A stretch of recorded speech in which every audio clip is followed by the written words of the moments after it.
I go to Ocean State because this happened in Charlie Lee's. Ocean State is the next event in April.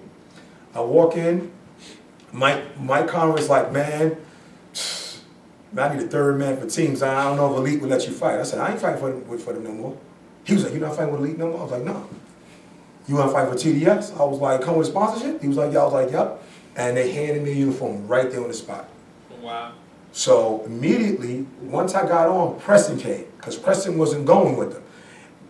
Mike said, once Preston saw you, Preston came on the team. Okay. So it was me, Preston, Freddie LePan. That's how that whole thing got started. Now, prior to that, Paul Mitchell was already asking me to be on the team, but I didn't want. Remember 2 weeks ago, I'm jumping over. Not trying to shake face. Yeah, so I didn't want to fight with them. But Didi and Reggie was my man though. Right. We would talk. We would always be on the phone. I was like, I ain't fighting with Paul Mitchell. No, I'm good. So the TDS thing went on. Now, was their mentality, because I gotta ask, was their mentality a win at all costs, push yourself, or was it more that we're the friends and you didn't fit in with TDS also? No, Mike Conrad was a winner. Mike Conrad was a winner from the door, right? Couple of things on my part that I was hot headed. If you watch any, I used to tell people I was God and stuff like that. Well, I remember. I was the spankings. Yeah, I was a little. But this is the thing that people don't realize. I was young. Master Sabu, I always respected him in class. He never really went to the tournaments with us like that, and I couldn't know. We was like, if I could say it for today's reference, we was like a young NWA to some degree, right? Okay. But we didn't have. If Plowden stood on that team, we would have had guidance and structure because we had an older veteran. We didn't have that. So we would have do-rags, stocking caps on our head, right? Hoodies. We would wear windbreakers with the gi pants. Because they look like gi pants. Like we would have windbreakers and we would have our own little language with stuff, but we wasn't thugs or nothing, right? None of us, we were just young guys that wanted to beat everybody else in our own way, and we had a certain swagger about us, and we just lacked professionalism and guidance. We was raw talent, that kind of thing. And we didn't have necessarily veterans with us directly to say, yo, I've been there, don't do that. This is the way you do that. So we had our own, so I was a little, I was a little, but now is that would be the era where you are bumping heads with Brian Ruth. Okay. So now you want me to go take it? That's a true story. All right. So Brian Ruth beat me in Minnesota. Yes. Now, see, this is the thing, and this is one of the things that people don't about me. I'm still like this. It only take a little bit for me to put you on my list to get motivated. I don't need a lot. So, for example, if me and you this could be something crazy about me. If me and you about to fight and I don't think you bowed enough, if I don't think you did this enough, I got beef with you over there. So when he turned his back screaming, if you did this is what happened. I went and shook his hand, and stick your hand out. He did this to me, and I felt like, oh, you think you don't need to shake my hand? I'm gonna make you pay for that. Like that was my. And is that when you said, were you saying what's my name to him? That was after that. So he beat me. Right. I got every tape of Brian Ruth I could possibly have, and I got a serious collection. And I studied every tape of Brian Ruth. I got a VHS. I remember putting my VHS tape in, and I would look at Brian Ruth, and I would get all his junior fights, 12, 13, 14. And I would write down. Time out. You went back to when he was 12, Absolutely. 12 years old. Absolutely. Because this is my mindset. I wrote down all his habits on a piece of paper. Then I got his new stuff, right? It's recent. And I would say, what things did he change? What things did he keep the same? Whatever he kept the same, he's going to do that in the fight because that's who he is. If he was blitzing with his right leg forward at 12, he's going to blitz me with his right leg, and he's doing it at 25, he's going to do it in our fight because that is his habit for the last 15 years. Yeah, it is. Yeah. So one of the habits that he had was when he got on his left side, he would throw an axe kick. When he got on his right side, before he would blitz, he would pick up his leg, and he would always follow. So I would always hit him with a hook round over his leg because the chamber was low. It was just to do this. So I would hit him with the hook round, or I would step in, or I would let him do this. When he came down, I would step back in with D side, and I would kill him. I beat Brian bad a lot. Yes. A lot. A lot. So but it came from not shaking my hand. So but the chip on the shoulder was this. The shaking the hand added to it. It was that the team, Jerry and all them dudes, when they did this to me, I felt like I'm back to that moment. You ain't got no respect for me. So it's not just, so I'm going, I'm out that stage, and here you go again trying to put me back in this box. You didn't want to shake my hand. So again, it don't take a lot to motivate me. He did one of these, and he had that, he didn't remember he beat me. So when I went to Kentucky, the next tournament in Kentucky, the Bluegrass Nationals, which was Elite's first tournament together, I believe. We get there, Brian Ruber's my first fight. And when we bow, he used to stand like this, like, and it just be this arrogant, like, he don't know, I'm just a dude with this candy cane uniform on, and he's looking at me like, and I'm like, I've been watching you for the last 6 months. I know everything about you. And I beat him 5-0. And then he stuck his hand out like this, and I said like this, what's my name? And when I said that, ooh, right, that's I remember that, like, yo, this guy said, because he was hot, he was on fire. And then I saw him again in the Diamonds, and I beat him again. Then it's the thing. He came to New York City. I respect this. So he came looking for you. Absolutely, because I never saw him at Empire State before that. And the thing was this, when the judge said, line up, he lined up right next to me. We didn't never talk. He lined up right next to me. The funny thing is, when I beat him in Minnesota, and he bowed this time, and he stuck his hand out again, I said, again? That's what I said to him. Because now I'm still, I don't let you off the hook. I'm relentless. I don't let you off the hook. So then he came next to me in Empire, stood right next to me, and he didn't say nothing. It was just like this. And I beat him the worst I ever beat, like I'm not exaggerating if I say 15 seconds, 20 seconds. Everything was 2-point kick. Right. I had him with 2 hook rounds and a back fist. And then I said, what's my name? And Don Rodriguez was on the other side of the ring. He kept blinking at me. I think that's the first time Don ever seen us actually fight, and he kept blinking at me like, I'm telling you, it was a look like, what? Like, who's this? I got home, and that day, I'm not exaggerating, I had an offer from every team in the country. Every team in the country I had an offer from. And like I said, so... but you were still on the lead at this point. Yes, I was. And they were still, so they're trying yes. to, hey. So this is me making a name. Now I'm Jotty. And I'm doing my thing, and then so like I said, so now I get kicked off of the TDS thing. Right. I mean, I get kicked off of it. So now I'm on TDS, and I remember in particular, this is what was happening in team fighting. Hindsight being 2020, you get older, you could have been a little bit more fair. Me and Preston was killing dudes, right? Like together, we had a really good chemistry because he was so fast off the line, man. To this day, off the line, one of the fastest dudes I've ever seen. He was so good off the line, and I was so good at what I did, and that's when I said kick a lot too. So we was killing dudes, and Freddie the Pan at the time had good moments, but he wouldn't really hold his weight in the teams like I felt he would. So anyway, we fighting. We beat Paul Mitchell. We had fought Elite. I felt some kind of way about it. Did y'all beat Elite? Yeah. Okay. I felt some kind of way about it because those are my boys. Right. These are the people that I still train with. But we had beat Elite, and then what happened was we was fighting in Capital Classics, 1998, and Freddie Le Pen put us in a hole by like 6 or 7 against Gus.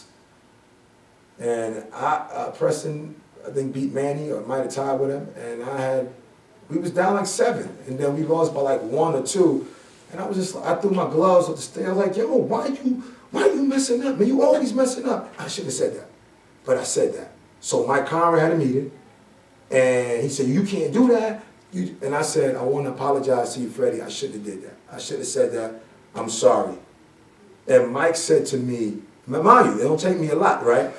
Mike said to me, because everybody's replaceable. Everybody here can be replaced. I was like, if you heard me apologize sincerely to him, you didn't have to say that to me because I'm making amends.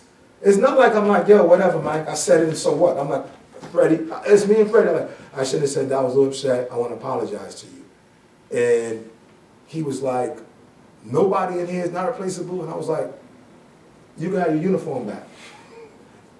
No. I was like, no, I'm not, I'm done then. I quit. Everybody's replaceable. I just told you you're not gonna talk. See, I'm still feeling some kind of way. You're not gonna talk to me crazy. I apologize. Nah, I'm not with this team no more. And I was like, you can have your uniform, and nope. And I left.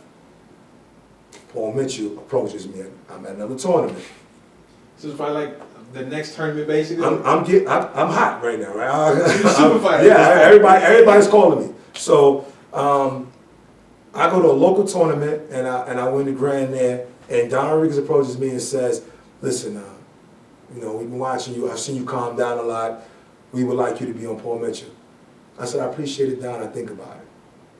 When I said that, he didn't say nothing. He had that. What? You think about it, because that was Paul Mitchell at the time. That was yeah. I don't care what nobody say. That was when Paul Mitchell was hot. Like that was. I don't care who was on the team right now. That's when it was for real. They still hurting from that loss. Right. We walked away. I'm keeping it. We're gonna get into that too. All right. So this is the truth. Right. I ain't lying. So we So I was like, I think about it. What made me do it was Pedro Xavier called me. So he was like, I want to fight with you before I retire. I want to. That was, man, that's the king. I got to do it. Didi called me, Reggie called me, yo, you my boy.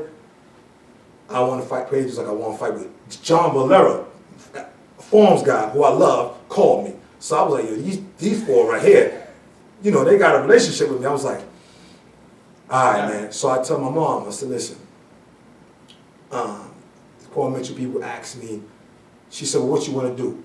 I said, I'd rather beat him than fight with him. And now, I don't want to get into too much of the story, but this is true. And me, my man, at this particular time, Jesse was still on elite, but just kind of chilled a little bit on the training, right? This was sometimes, like, the thing about Jesse... This is what, 99? This is still 98. Still 98. But this thing, sometimes, like, me and Jesse will go, like, just the kind of dude Jesse was. Jesse will go hard, and there'll be sometimes, it'll be a lapse in his training. But he'll be like, yo, let's go to the track. And I'm not exaggerating. I'm going to the track is, let's say, a quarter mile. I'm like, I'm going to do 2 miles. Jesse will be like, I'm going to do 30 laps. Jesse be doing 30 laps like nothing. And Jesse be like, I'm doing 30. And then it'd be times when we supposed to meet, he wouldn't be there. So I started training with Michael Dean a lot. I started training with Michael Dean. Me and Mike Dean started training. And then me, I'm the kind of guy that I talk a lot, right? So I could be like, yo, where you at? And Jesse was getting tired of me like, yo, where you at? And I was like, yo, you said we was going to be great together. Then he was like, yo, I'm going through some things, I'm doing some things. I was like, yo, so what? We supposed to be great together. And just like, yo, he saw me, he's like, yo, you my man, but you get a little bit on my nerves, right? That's what he told me one day. And I was like, all right, cool. So my mom said to me, I didn't want to go on Paul Mitchell, right? So she says to me, you training where your boys at? And I was like, it was me. At this time it was me at Mass Apple School, and I was working out with this guy named Hector Delgado up on the second floor on the roof in Rylander, right? So that was my training partner. That was a guy. I always found somebody, right? So that was a little fast little dude, and we train in the morning. And she was like, "What you gonna do?" And I was like, "You going with your boys? Your boys ain't there." And I was like, all right, Didi, man, let's do it. And I went on Paul Mitchell. And what's crazy is I remember the first team fight, I was in the huddle with them. It was me, Mike Pombero, Didi, Preston. That's what I said. When did Preston get on? Was it 99? Right after you? Yeah, it was after me because he wasn't in the huddle first. Pedro Xavier, John Payton, and I still have some kind of funny feeling. Pombero? Yeah, I still have some funny feeling on the team with them dudes. I was like, Yeah. So we get in the huddle, and the language in the huddle was like I never heard before. It was like my boys, right? Only time I ever heard anything like that was with Ike and Jess in the huddle. But they was like, listen, Jody, it was like, this is what we're going to do. This guy right here, left leg, Who's gonna take it? You take him, Johnny. You shut him down. Mike P be like, I'm gonna come through after that. And Paige like, I'm finished. It was the confidence in the circle was ridiculous. It was like, I was like, man, I ain't never experienced this. This is crazy. It was like real, and it was just, we just had a good chemistry from the beginning, man. We just had a good chemistry, and that's how the whole Paul Mitchell thing started. All right, and then Preston came on, and then you know, then all of a sudden, that's when maybe about a couple years later, Raymond came on, and then we get into the era. Where Let me tell you about Raymond though, right? All right. No, I'm just saying how he got on. They didn't want Raymond. They didn't want Raymond. They wanted, this is all the truth. They wanted Jason Facey and Jason Tankston. Oh wow. They didn't want Raymond. And I thought he was too flamboyant. No, they just didn't. They didn't know anything about it. Okay, when I first saw Ray, right, was in '98 San Jose. Damon Gilbert called me to do a team fight with the Bay Area's best. The first time I ever saw Ray, and I watched Ray, and I was like, damn, this dude is fast, man. Mm-hmm. Like, well, Ray in his prime was 6'2", and he's just in his prime as a lightweight dude. The pounds. dude was incredibly fast. Yes. And I was like, man, this dude is fast, man. And then he came out and started doing some NASCAR. Mm-hmm. So at the end of the year, I was like, listen, man, they would see this now. See this how it all connects. Don asked me. He would go in the huddle with the group and go, "What y'all think?" And Didi and Reggie was batting for Jason Face. He came from the camp, tough little super lightweight, yep. and he had heart. And he was good. Yep. And they was looking at Tank. Mm-hmm. And Don was like, "These are the two guys." And I said, "Listen." I was the one. I was like, "Listen, get this dude." And it was like, Jody, I said, let me ask you a question, coach, just what I asked him. Because Brian Roop left. I think he left because I got a team. Yeah, I was going to say, I asked him when did he leave? When I got on, he was I off. might have did like two fights a B, he was gone. Right? So I said this is what I asked coach. I said, let me ask you a question, coach. The score is 4-4. I went first, whoever went first, you telling me you would rather have Facey at 5'2", 5'3", fight Brian, or would you rather have a 6'1" lightweight, 6'2" lightweight, who just because of his height and speed could fight anybody? He was like, yeah, you're right. I said, get this kid. Picked up Ray. Ray came on the team. I always tell him, he get mad at me. He came on the team like David Ruffin from Temptations. You remember when David Ruffin came on? He was like, I just want to be down with you. Everybody was Mr. Tention, Mr. So-and-so. He was like, Mr. Tention, I always looked up to you. I just want to fight with you, man. Just want to be down on the team. He came on the team. Shit changed. I'm like, yo, he took it to, when I saw him, I was like, yo, this dude is nice. Like, you know, and we did a lot of things together, man. So I remember there was a tournament where you guys wanted to like protest or something, and everybody wanted to walk away. Okay. But Ray didn't. He's like, I'm not bowing out to nobody. Was that, what tournament was that? That was U.S. Opens, and this what happened. The U.S. Opens wasn't putting any fighters on stage. And that sounds familiar. So I go in the back door. I emailed and called every fighter that I knew would win the division, or potentially would win the division. Manny Reyes, I forgot lightweight at the time, Mike P. Brian Plumble, we all agreed. Yo, listen, we all win our division. That grand come, we bow out. We walk away. We got to make some kind of statement. Mm-hmm. Email. I don't even know if text was out at the time. Email, phone calls, we all agreed. We got to the U.S. Open, I got everybody together, we all agreed. We all bow out. All of a sudden, Mike P. and Raymond fighting each other. I was pissed. I remember, I asked Reggie Perry, we in the lobby, and they both was trying to talk to me. And I was like, I don't want to hear the F what you got to say. I was cursing. I was like, yo, we agreed, and you two always got this mini rivalry where y'all can't let y'all egos go. It was a rivalry between them two. Listen, there's a story with that, but it ain't my place to tell that story because I only could hear from them two, know better than me. But them two always had this rivalry with each teacher-student, one person to give the other person credit, whatever. but they had this rivalry, and the ego would not allow them not to stick with what the group wanted to do, what we all agreed to do. And I had a problem with that. I was highly upset about that. And then Julie on Paul Mitchell was like, who's the one who wanted, well, we wanted to know, and nobody told. But I knew that, I'm sure they thought it was me, because I was the one I'm gonna say what So I Julie felt. was against that, everybody Oh, was absolutely. Okay. When Paul Mitchell's putting out this money, Right, and fighters then ain't fighting, your Paul Mitchell. and here we are, having our own minds for ourselves, making our own decision, and we didn't do what the machine wanted us to do. Of course it was a little problem, but I didn't care. It was the principle of the matter. You're not gonna put us on stage, and I'm just supposed to take the crumbs from the table. I'm like, oh, okay. As long as I'm on ESPN3, yeah, okay. And I wasn't with that. I was like, nope, treat me like the Farms dudes. So, but them two had that, and I had a problem with that. Okay. So what was the environment like in Paul Mitchell? Because you had Ray, you had you had Trevor Nash. You had Trevor. You had a lot of egos in the middle of all this stuff. Mike P, Brian Plimple when he came on. What was it like as far as, I know there's competition, but was there a brotherhood still in there, but it was just a different feel? It wasn't the same feeling that you had with Elite. No, it wasn't the same feeling with TDS. So what was the feeling inside that team? Of course, you get along with some people more than you get along with others, right? I think that this is the thing that I do love about Paul Mitchell, my experience on it, is that I got better from being around those guys, right? For me not to say I haven't learned certain moves from them, certain things that you pick up on. When you're in a room with 6, 7 elite dudes, for years, only an idiot when you get better from those guys. Like a lot of those guys changed my game with certain perspectives, right?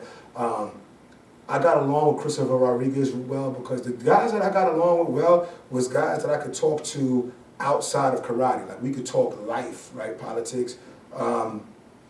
But everybody had a mutual respect because we all could lose to each other. I don't care what you say. But my closeness, the closest person I was close to was Reggie Perry. Didi, I left already. Yeah, he left. Pedro, I left. Reggie Perry was my right hand. Me and Ray, at this particular time, me and Ray was tight. Mike P, we was always cool. I wouldn't say we was tight. But we sit and talk and eat with each other now. But, I wasn't sleeping over at his house. He wasn't sleeping over at my house, right? Preston, nah, we was cool. We was at the tournament. It was a lot of like, but no. You know who was funny? I don't really know our relationship. This is just us talking, right? Like me and Trevor had a funny relationship. Like I think Trevor has a funny relationship with everyone.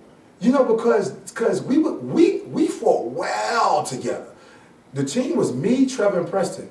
I never lost with those three. I never lost with Mike P, Raymond, and me. I never lost with either one of those groups. And what happened was with me, Mike P, Mike P off, Raymond was a cop. We never got together the way we should have got together. And Trevor came when those two guys wasn't around, and me, Trevor, and Preston, we never lost together. And I'll never forget this. Me and Trevor just always had that, we both alphas, right? So, but when we fought together, man, we fought together. And I genuinely cared about him when we was on the team together. And I remember when Mike P and Raymond came, and Trevor said to me, I didn't make the teams, Don made the teams, right? And Don said, Johnny, it's you, Mike P, and Raymond. It's Trevor, I don't know if it was Plemble, but it was Trevor, Preston, and it was another person. I don't remember. And Trevor walked up to me and was like, yo, man, I'm feeling some kind of way. We've been fighting together. We've been doing good together. I don't know why they would do that. And I said, Trevor, I don't know why. I don't pick the team either. I would love to fight with you. You know that. He was like, yo, we fighting. And I was like, it's cool. But I know he wasn't fighting me. He was coming to me as a friend at that time. Like, yo, we fighting. I was like, yo. Just understand that. I feel I ain't bowing out. I'm coming at the And I knew I wasn't going to match up with him because I had that feeling for him. Like, we was in a foxhole together. So I was like, hey, yo, I understand. Trevor, get busy. And Preston had that. I couldn't talk to Trevor the way I talked to Preston. Like, Trevor was a killer.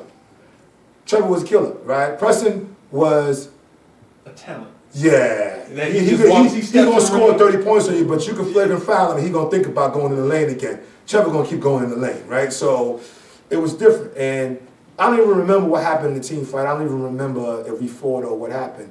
But and then after that, the Paul Mitchell thing happened. The Exodus.